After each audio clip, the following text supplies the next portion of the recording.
Hello and good morning, Ruth. How are you doing? Okay, good. Nice to meet you, Arrow. Well, man, I'm going to have fun talking with you because you put a lot of fun inside these paragraphs. Thank you. What you put into this, just to go through the experience of writing is one thing. But when you put a comedic edge to it and you really turn it into something fun, what did you go through as that author? Well, I had to get myself into the narrator's head and then take a lot of the sum total of things that have happened to me, bring it in, but bringing it in a way that looks at it, kind of from the side, like a little irony, a little it's like, which I kind of put in the book. At the end of the Bruce Springsteen song, Rosalita, at some point it goes, someday we'll look back on this and it will all seem funny. Well, it's kind of like that, I think, with life. Of course, there are tragedies, but day to day, there's struggles and drama, and then you tell the stories like 20 years later or 10 years. It's like, do you remember what happened? Oh, my God. So that's kind of the tone. I can totally relate with that because I've been a daily journal writer since 1994. So, I literally totally understand what you're going through. But the problem is that did you rely on memory or did you pull from journals on this? Because it becomes the interpretation of what you experience. Well, it's exactly that because I've never been a journal writer. I've tried and I just don't follow through on it. And so it really was from memory. It's from the things that pop in that really made an impression on me. The people have made an impression on me, and then other people, of course, there are people invented from thin air, but there's still a little truth in there. There's still this way of interacting that can be familiar. So it's taking the familiar and bringing it into the fictional, the fantastical. You make Tina feel so real, like it's somebody that we know. That's good. That's what I tried to do. Thank you. Yes. Well, Tina, I had to, when I would sit down, Tina's the narrator. It's a first-person narrator. So it's all in her head and seen through her eyes. So it was really important every time I wrote that I get into that head because it had to be consistent. Even if Tina changes, which she does somewhat throughout the book, it still had to be at its core that narrator. So there were times when I would start writing and I'd be like, this is not feeling right. And I realized, okay, yes, because I'm speaking as Ruth, the author, and I'm not speaking as Tina. And so I had to get myself into that head. So I just put it away and I think, okay, next week. And I just feel like, okay, I have the energy now. Let me try it again. And then it would start to work. And then, of course, I would go back and rewrite and read it fresh. And, it came about over time. I like that part of the process of writing only because I call it fermenting is what I do, where you set it aside, you come back as a different person, but you've got to glue those personalities back together again just to get that story to move. Fermenting is the perfect word. I love that. It's absolutely true. And in fact, another writer from New Jersey, Mark Lehner, who writes very kind of off-the-wall kind of writing. He's done a bunch of books. He said to me once, I was talking to him on the phone when I was stuck a little bit, and he said, it's there. You just let it percolate. You let it ferment. And he didn't use the word fermenting, but as you're walking through the day, you're going for a walk, you're driving the car, it's there. And then when you sit down, it kind of starts to come out differently. Yeah.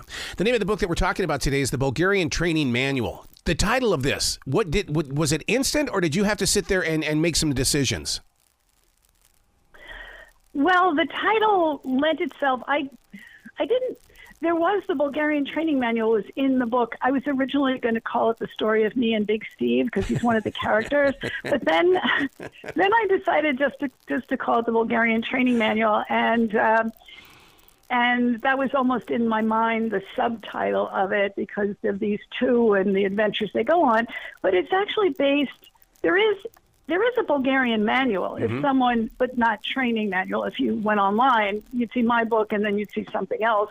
That other thing is it's a very intensive, there's various versions of it, workout manuals for power lifters, which you could never follow unless you were like an intense power lifter because it's so complicated. And so it's because of the Bulgarian power lifters the Olympic medals, and they used a lot of drugs too, but they were out there. So, and I actually was in a gym a long time ago before I wrote this, and I was given some pages by one of the trainers who said, "Oh, look at this. You know, he's following this new method, and it's the Bulgarian method." And I'm reading it, and I'm like, "This is crazy." So, but I never forgot it. Just like you said, things ferment. And I thought, "Oh my gosh, I really someday I have to write something about it." I didn't know what. So then I incorporated it into a story and just went from there. See, that's what's fun about life and living, is the fact that we're giving all these little breadcrumbs along the way, and somehow, some way, they come together and we can create a story. And I think that we're getting back into that age again where storytelling is a thing that people want to read, they want to experience it, and that's why when they pick up this book, they're going to get an experience, because I think one of the invisible superstars in this is learning how to be amazing. It's not just a Jersey thing. Amazing is a powerful word, and you're sharing it. Right. It's not just set in New Jersey, but it's not a Jersey story per se. Yeah. This could be anywhere in the country, and it's even somebody who's never been to a gym. I think there's enough in there that's not just for like a gym rat, you know. Yeah. So, yeah. What did you discover in doing this? Was it a better picture of you, or did you find something in the story with Tina that it's like, oh my God, this right here is how it plays out?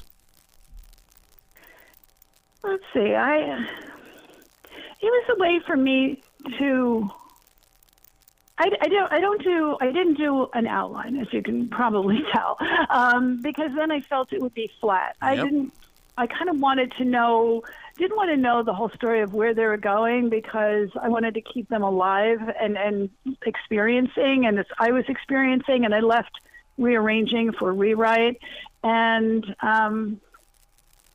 And so there's so many things from my life and my experiences were just starting to come on the page, but all within that world. It's like you create the world and then you bring in other stuff and put it within the world so that they would be alive and they would keep moving forward into there. And then it makes it more unpredictable. And, in the end, I mean, it's not complete random. It wasn't stream of consciousness. Mm-hmm. Even though a couple of sections probably read that way, it really isn't, because it's in someone's head, a lot of it. So, I want to make sure everything seemed authentic. One of the things that I've had to go through in being a writer and doing with first narrative and things like that is the fact that I develop such a relationship with each and every character that when the book comes to an end, I mourn them. It's like I don't want them to go away. I want them to be a part of my life. That's true. They do seem like I couldn't change these people if I wanted to. If you said rewrite this book and switch these characters around or give them one character a different personality, I would be stuck. I don't think I could do that. It was like, but they're not that way. That's not them. So, yeah, they become real. One of the things that I find enjoyable about the book is that you include a poetry slam. I've been on many of those slams, and that was an experience too.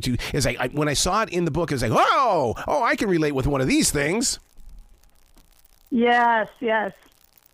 Well, I like I said about bringing everything in. I didn't want it just to be about people getting physically stronger through the manual, but also that their minds were developed more. But I still wanted to keep it funny. Yeah. So, and I'm not a poet, but I've taken poetry courses. I've been to poetry slams, and I think I actually have a blurb by Bob Holman, who's the founder of the Bowery Poetry Club, and he liked it. I'm thinking, okay, if it passes the Bob test, he liked it. He found it funny. So I was like, I'm in good stead. But I love that idea of just like completely skewering the poetry world as what people think of as this staid, kind of incomprehensible thing. And here you have bodybuilders coming up with their own poetry and like nothing sacred. I made fun of like Robert Frost, and not in a bad way. I love poetry, but in a way that's kind of affectionately satirical. I don't know. Wow. So where can people go to find out more about you, Ruth? Because I want them to support you and give you lots of love. Oh, thank you so much. The website, BulgarianTrainingManual.com. That URL, that takes you right to my website, which has more about me, the book is available basically everywhere. But yeah, you can read more about me and some pictures and a few things. And that's BulgarianTrainingManual.com. Wow. Please come back to the show anytime in the future because the door is always going to be open for you, Ruth. Oh, thank you so much. You're so kind. Thank you so much. And thank you for writing because we need a book like this summer. Yeah, this is a great summer read. Oh, yeah. Well, thank you. I mean, I'm not, because I wrote it. But, it's nice to be able to escape to different adventures and think about things a little differently because, we all need that sometimes. Exactly. Well, you be brilliant today, okay? Thank you.